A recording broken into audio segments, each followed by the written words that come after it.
So what are the chances you could make a video of changing the blocks? Well, I'll tell you what, Tom, I got you. So this is a viewer request of somebody asking me how to install and uninstall a 9mm conversion block from a standard AR-15 lower.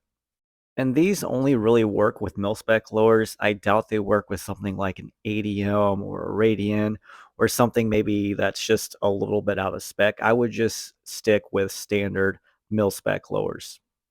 But I chose this Sylvan Arms 9mm conversion block because I was familiar with the brand and it takes Glock mags. So the conversion block actually seems pretty solid in construction and how it's installed. And as you can see, it uses like a paddle style AK magazine release, and your standard magazine release button actually locks the block into place into your lower. So the only tools you'll need is an Allen wrench that can unscrew that top screw on your conversion block. And it's just kind of a contingency just in case you accidentally press that magazine release button that could technically release the conversion block from your lower. However, it's not a very good contingency as that screw is pretty small.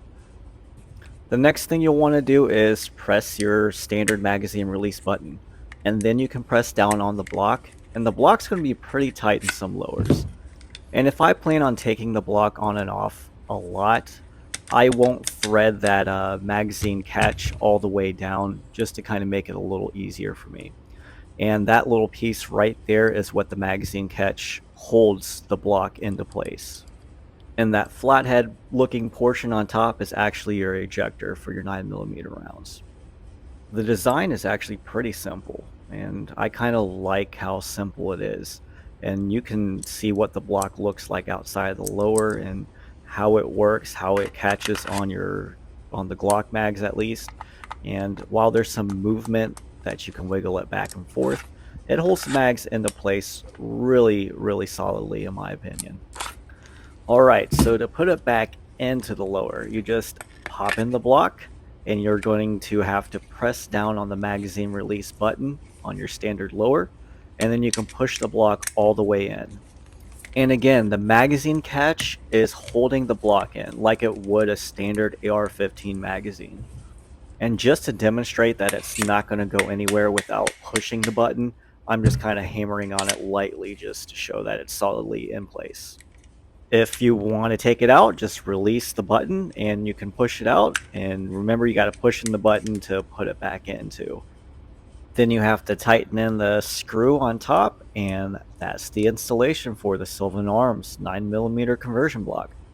And I've tried this out on a few different lowers, and there are some lowers that it's definitely tighter on than others. So you might have a tight fit in your lower, and I would just oil it or grease it if you plan on taking it on and off a whole lot, just to make it a little bit easier.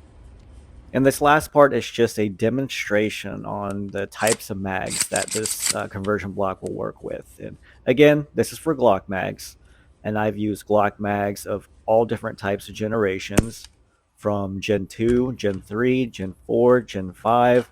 This is an ETS mag. I used KCI mags. I've used Magpul mags, 15 rounders, 17 rounders, loaded, unloaded. It doesn't seem to really matter. They all lock into place really well. I haven't had an issue with any of the magazines.